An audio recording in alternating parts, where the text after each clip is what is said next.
Okay, good morning ulit. Dynamite muna tayo sa umaga.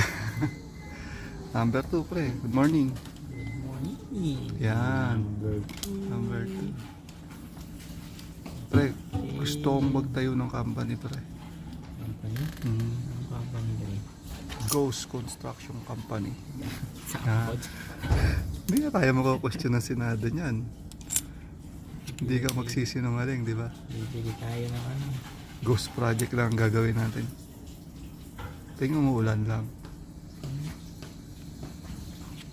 Yo, number 2. Ito po yung numbers, ano eh. Uy, ang lupit mo talaga, pre. Number 2. Yan.